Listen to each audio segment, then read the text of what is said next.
presque quelques temps, nous ne sommes pas enregistrés, mais aujourd'hui c'est parti, c'est l'élection présidentielle au Tchad. La campagne a été lancée par le maréchal du Tchad le dimanche, il y a de cela quelques heures. Et alors aujourd'hui, nous allons aussi partir dans ce même élan avec les élections présidentielles qui sont parties, comme je le disais tantôt à l'entame de mon propos. Alors je ne serai pas seul sur le plateau d'Afrique Média Tchad. Alors j'ai comme invité ce soir, nous avons monsieur Ahmad Haroun Lari, qui n'est plus à présenter. Bonsoir monsieur Haroun. Bonsoir, docteur Augustin, bonsoir à tous nos téléspectateurs. Nous le souhaitons la bienvenue à Afrique Média. Et alors, comment vous sentez Il y a de cela quelques temps, nous ne nous sommes pas vus, mais aujourd'hui, alors, c'est reparti pour les élections. C'est une fierté, nous sommes là pour commenter, pour dire, pour parler sur les élections présidentielles d'avril 2021 au Tchad. Donc, c'est une opportunité qui a été offerte au peuple tchadien d'assister encore une fois de plus, d'exprimer la démocratie et surtout de faire l'acte citoyen qui est normal pour parler et choisir les chefs d'État qui va diriger les destinées de ces pays de Toumaï. Eh bien voilà, merci encore. On va développer, n'est-ce pas, le pays de Toumaï. Alors à ma droite, à l'extrême droite, là-bas, nous avons monsieur Koumno Guinagoulaye Abel, qui n'est plus aussi à présenter sur le plateau d'Afrique Média Tchad. Bienvenue, bonsoir. Bonsoir docteur, bonsoir à tous nos téléspectateurs, bonsoir à la jeunesse panafricaine qui nous suit de partout. Et ça fait longtemps, comme vous l'avez dit, que nous n'avons pas eu à débattre sur des thèmes intéressants, que ce soit ici au Tchad, partout en Afrique. Mais maintenant, nous sommes là et c'est une grande fierté. Merci encore pour la fierté africaine parce que vous êtes déjà le représentant de la jeunesse tchadienne. Alors, nous avons un autre homme aussi sur le plateau de N'Djamena, donc le docteur Abami Oumar. Bonsoir, bienvenue sur le plateau d'Afrique Média. Bonsoir, monsieur Augustin. Bonsoir, mes co-panélistes sur le plateau d'Afrique Média depuis N'Djamena. Je suis très ravi d'être sur le plateau avec vous afin de décrypter la scène politique tchadienne. Vous voyez, la campagne, c'est le temps fort de la politique. Comme le président de la République, chef d'État Idriss Déby Itno, Marshall, a déjà lancé la campagne il n'y a même pas 24 heures. C'est pourquoi on s'est donné le rendez-vous pour venir détailler ce qu'il faut à détailler. Je vous remercie. Alors, comme je disais tantôt, bienvenue une fois de plus sur le plateau du Tchad 24. Alors, un petit souci technique, mais certainement nous allons toujours revenir sur le plateau d'Afrique Média Tchad. Alors, comme je disais tantôt, les élections ont commencé depuis hier par le président de la République, le maréchal du Tchad, qui a lancé déjà les élections à partir d'hier, il a lancé la campagne électorale. Monsieur Larry, alors il faut reconnaître qu'il y a 10 partants, mais toi se sont retirés, mais alors qu'ils étaient déjà prêts, n'est-ce pas, pour dynamiser encore une fois de plus l'élection de cette année 2021. Alors, quelle est votre lecture? Quel est le premier jet? D'abord, on commence par là, monsieur Larry. Merci. Après, il faut bien reconnaître qu'il y a 10 candidats parce que les candidats, la majorité d'entre eux ne sont pas retenus par la Cour suprême.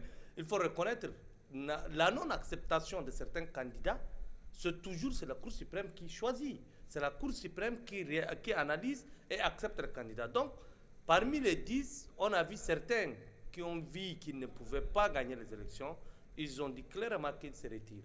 Et les autres qui sont restés, il faut bien voir, parce qu'aujourd'hui, les MPS depuis 30 ans, et surtout l'arrimage sur le territoire national du parti du maréchal du Tchad Idriss Déby fait peur à tous les autres adversaires. C'est pourquoi vous voyez beaucoup de ces partis politiques disent qu'on ne peut pas battre le maréchal du Tchad par les urnes.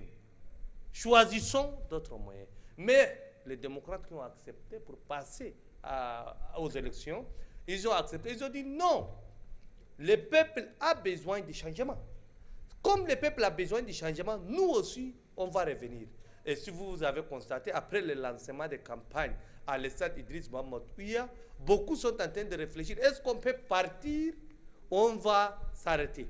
Parce que, en voyant le peuple tchadien, en voyant les N'Djamena et les autres provinces, je peux vous assurer qu'il n'y a pas un parti qui peut remporter une seule province au Tchad constatant cette sortie massive des militants du parti au pouvoir. Avant de revenir sur la campagne qui a été déjà lancée par le maréchal du Tchad, son excellence Idriss Déby Itno, dans le stade Ouya depuis hier, mais revenons un peu sur l'aspect technique en ce qui concerne à peu près au moins, n'est-ce pas, tous les candidats. Nous allons parler de Sali Kebzabo, nous allons parler encore une fois de plus de l'Alliance Victoire. Et il faut reconnaître que l'Alliance Victoire, qui venait au moins d'être sur l'échiquier politique, et pourquoi s'est retiré subitement? Et alors, parce que nous voyons l'alternance, lorsque en région la classe de l'opposition parle de l'alternance, et alors je pensais que M. Sali Kebzabo pourrait au moins, n'est-ce pas, jouer ces jeux stratégiques pour permettre une fois de plus, n'est-ce pas, de glaner les votes ou les votants de cette année 2029. Pour quelle est la raison qui a poussé M. Sali Kebzabo à partir et également à l'Alliance pour la victoire de quitter la scène et de laisser au moins, n'est-ce pas, 7 partis qui doivent continuer sur cette course? Ce que beaucoup ne savent pas au Tchad, si on parle des démocrates, les partis politiques au Tchad, imaginez depuis leur création, c'est les mêmes présidents. Beaucoup ne font même pas de congrès pour leur reconduction.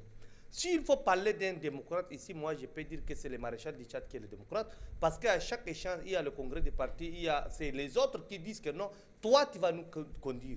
Toi, tu vas conduire les navires impairs jusqu'au bout. Et c'est comme ça qu'il accepte après la volonté du peuple. Mais par contre, les autres, qu'est-ce qu'ils font? Ce qu'ils font, c'est quoi? Directement, ils se lèvent. Dès qu'ils se lèvent, ils quittent, ils partent, ils n'organisent pas de congrès. Et ils sont partout. Après, ils crient. Non, nous, on a fait ceci, nous, on a fait ça. Et comment vous voulez? L'Alliance Victoire qui a été mise en place, on a vu bien. L'Alliance Victoire a bien commencé. Il y a eu l'élection d'un jeune notaire qui est Maître Bengoro Tofil. Or, les vieux tenants antidémocratiques de l'opposition depuis la création de son parti, qui n'a même pas eu d'alternance, même pas de congrès sérieux, il a vu, c'est lui qui a manipulé les gens pour amener. Après, lorsque les gens ont voté Bengoro Tofil, il s'est retiré, il dit qu'il ne veut pas être, parce qu'il ne veut pas accepter même l'alternance à la tête de l'opposition. Vous avez vu ce qu'il a créé à Félix lorsqu'il était boudé en tant que chef de file de l'opposition pour les opposants, et ils ont choisi le président Félix. Il dit non, si ce n'est pas lui, il n'y aura personne. C'est lui qui est à l'origine de l'Alliance Victoire. Il a organisé l'élection. Dès qu'il a perdu, il dit si ce n'est pas moi, il n'y aura pas d'autres candidats. Donc c'est comme ça, les gens ne veulent pas l'alternance, y compris au sein de leur parti, mais aussi au sein de l'opposition. Imaginez depuis qu'on est là, on parle d'élection. Si par exemple, les maréchals du Tchad, et ils savent qu'il est imbattable, et si ce n'est pas les vrais opposants, ceux qui le disent, parce que c'est les mêmes personnes qui n'étaient jamais opposants, ils cherchent seulement leur gombo. Ils n'ont jamais quitté leur parti depuis la création. Ils ne veulent pas faire l'alternance dans leur propre parti. Imaginez si c'est le gagne les élections. Et ils ne peuvent pas gagner tout simplement parce que jusqu'à là, je vous dis, il n'y a pas quelqu'un qui a la gabarit pour faire face. C'est très compliqué. Il n'y a pas. Monsieur Koumno, vous êtes une association qui lutte pour la paix et la sécurité en Afrique, et plus précisément au Tchad. Alors, vous avez constaté les faits de société qui se déroulent dans notre pays. Et pour vous, quelle est en réalité, qu'est-ce que les Tchadiens peuvent faire pour l'unité nationale, pour permettre enfin qu'il n'y ait pas de quiproquo autour de cette élection qui a déjà commencé son mea culpa, parce qu'il faut reconnaître aussi, parce qu'il faudrait qu'il y ait la paix, qu'il y ait, n'est-ce pas, la pacification, il faudrait qu'il n'y ait pas la guerre, pendant que, n'est-ce pas, les Tchadiens sont sur le point, en réalité, n'est-ce pas, de passer à cette élection, cette campagne électorale.